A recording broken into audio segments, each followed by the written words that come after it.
안녕하세요. 분당차병원 갑상선암센터의 외과 김동규입니다. 오늘은 갑상선암에 대한 이야기를 하려고 하는데요. 갑상선암은 증상이 없고 착한 암인 걸로 유명한데 우리 주변에서 이제 가장 흔하게 접할 수 있는 암, 이 갑상선암에 대해서 천천히 알아보도록 하겠습니다.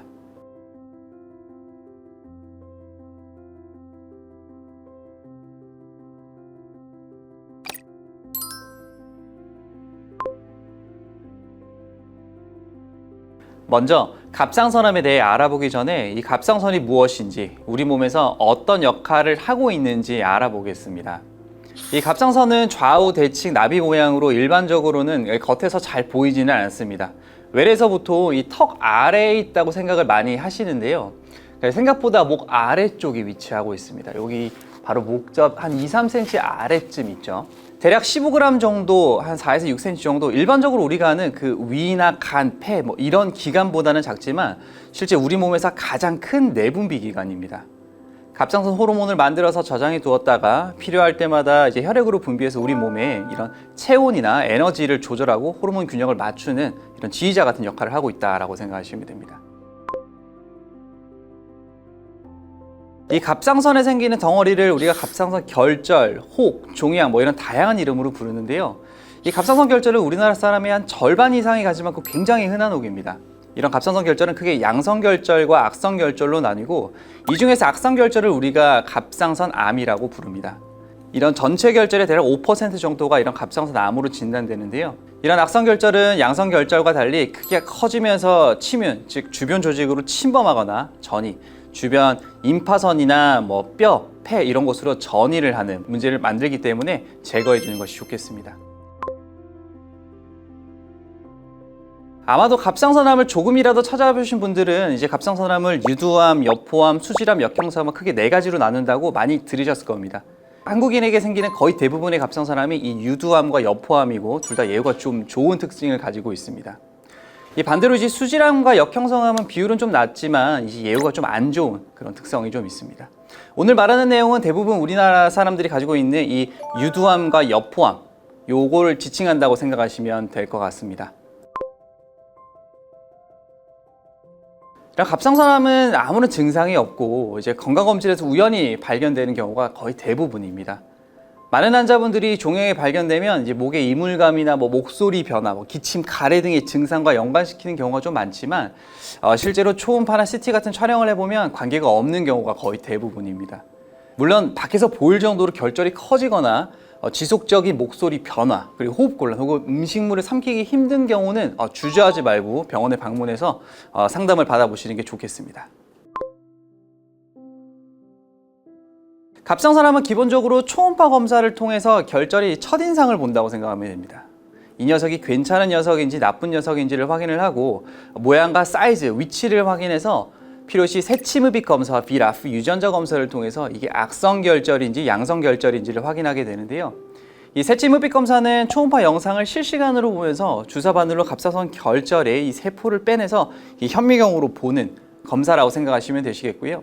동시에 비라프 유전자 돌연변이를 확인해서 90에서 95% 정도의 정확도로 검사를 진행할 수가 있겠습니다. 조직검사 결과는 6단계 중 하나의 결과가 나옵니다. 카테고리 1, 세포수가 너무 적어서 재검사가 필요하거나, 카테고리 2, 양성결절, 정상적인 세포들이 보이는 거고요.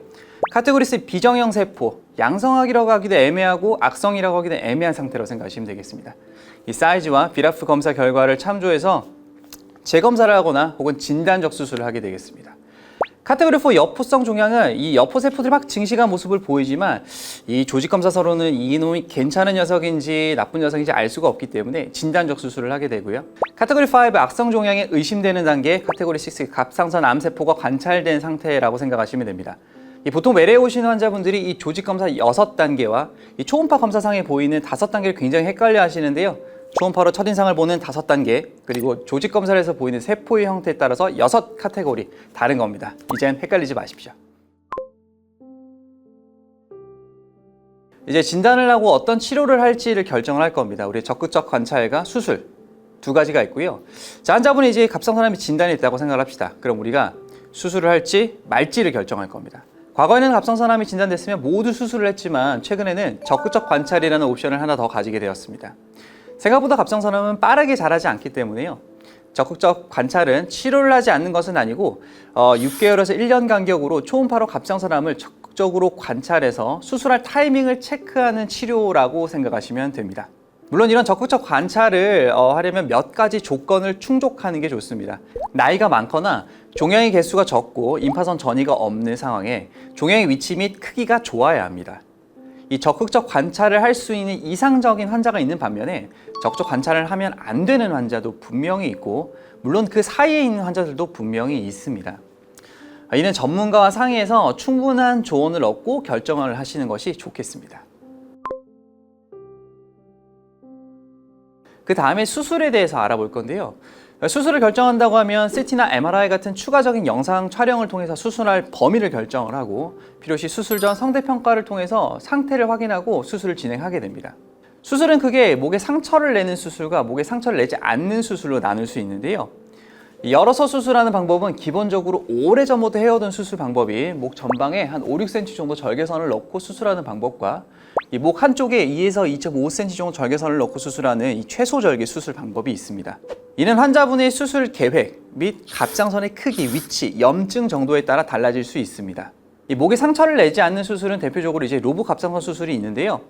목에 들어갈 상처를 다른 곳으로 옮긴다고 생각하시면 되고, 들어가는 위치에 따라 크게 입을 통해, 겨드랑이를 통해, 귀 뒤를 통해, 양쪽 유륜과 양쪽 겨드랑이를 통해는 방법으로 나눌 수 있습니다.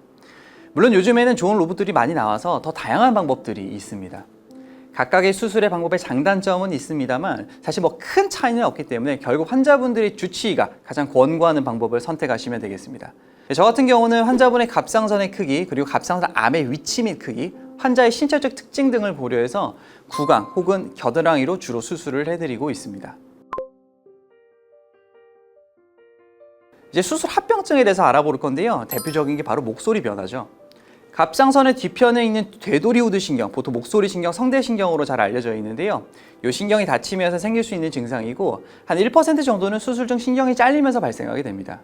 하지만 이 외에도 수술 중 신경이 당겨지거나 열에 노출되거나 해서 목소리 변화가 생기는 경우도 있고, 다만 이런 경우에는 보통 한 3에서 6개월 정도 사이에 정상적으로 목소리가 돌아오게 됩니다. 양쪽 갑상선을 모두 절제할 경우에 우리 몸의 칼슘 대사를 조절하는 부갑상선의 기능이 떨어지면서 부갑상선 기능 저하증이 생길 수 있고, 이 손끝, 발끝 저림이 대표적인 증상으로 칼슘을 보충해주면 대부분 시간이 지나면서 회복하게 됩니다. 마지막으로 많은 분들이 궁금해하는 이 갑상선 호르몬제 복용에 대해서는 양쪽을 모두 제거한 경우에는 이제 평생 갑상선 호르몬을 복용을 해야 됩니다. 하지만 한쪽을 제거한 경우에 일시적으로 복용을 하다가 중단할 수도 있고, 혹은 갑상선 염증이 아주 심한 경우에는, 혹은 남은 갑상선의 양이 굉장히 적은 경우엔 평생 복용할 수도 있습니다. 수술을 하고 보통 2, 3일 정도 있으면 퇴원을 하게 됩니다. 입원해 있는 동안에 빠른 회복을 위해서 재활 운동 및 마사지를 교육을 하고, 이후 외래를 통해서 갑상선암 추적 관찰을 시작하게 됩니다. 보통 외래에서 갑상선암에 좋은 음식 및 운동, 생활 습관 이런 것들에서 문의를 많이 하시는데, 사실 특별히 도움이 되는 음식은 없고요. 골고루 건강하게 식사하시고 운동은 꾸준히 하는 것이 도움이 됩니다. 환자분에 따라 이제 수술 직후에 피곤함을 호소하는 환자분들이 종종 있습니다. 힘든 일은 수술 직후에 조금 쉬는 것이 좋겠고요. 물론 일상생활을 하는 거는 전혀 문제가 없고, 오히려 일상생활을 빠르게 가벼운 운동도 많이 하는 것을 권유해 드립니다. 진행된 갑상선암 환자 같은 경우에는 이 수술 후 요오드 방사선 치료를 하게 되는데요. 이 갑상선암이 초기일 때 수술하면 한쪽 절제술로 완치가 가능하지만, 수술적 치료를 미루다 보면 주변 임파선 전이가 발생하거나 갑상선에 피막 침범이 생기는 상황이 생길 수 있습니다. 이런 상황까지 오게 되면 갑상선 전 절제술 양쪽을 모두 제거하는 거죠. 그렇게 수술을 해야 하고, 추가로 방사선 요오드 치료가 좀 필요한 경우도 있으니까요. 초기에 주치의와 잘 상담하는 것이 좀 필요하겠습니다. 갑상선암이 재발할 가능성이 높은 고위험군 환자나 재발한 환자는 수술 후 2차적으로 방사선 요오드 동위원사 치료가 필요합니다. 이 방사선 요오드 치료를 할 때는 갑상선 호르몬이 기반이 되는 요오드에 방사선 물질을 묻혀서 알약으로 복용하게 됩니다. 그럼 우리 몸에 흡수된 방사선 요오드가 우리 몸을 돌아다니다가 수술 후 잔존해 있을 수 있는 갑상선 잔여 조직이나 종양세포에 흡수된 다음에 방사선 물질이 암세포를 파괴해서 암 재발률을 낮춰주게 됩니다. 자, 오늘 이렇게 갑상선암에 대해서 알아보았는데요. 많은 도움이 되셨으면 좋겠습니다. 앞서 말씀드렸듯이 암이라고 해서 너무 걱정하지 마시고 전문가의 진료를 잘 따르시고 긍정적인 마음으로 치료에 임하시면 훨씬 더 좋은 결과가 있을 것이라고 생각합니다. 분당차병원 갑상선암센터는 이제 갑상선암 환자들을 위해서 풍부한 경험의 의료진들이 모여서 최선의 진료를 위해 고민하고 노력하고 있습니다. 갑상선암에 대해 고민하고 있으시면 걱정 마시고 내원하여 상담 받으시길 바랍니다. 감사합니다. 이상 분당차병원 갑상선암센터의 외과 김동규였습니다.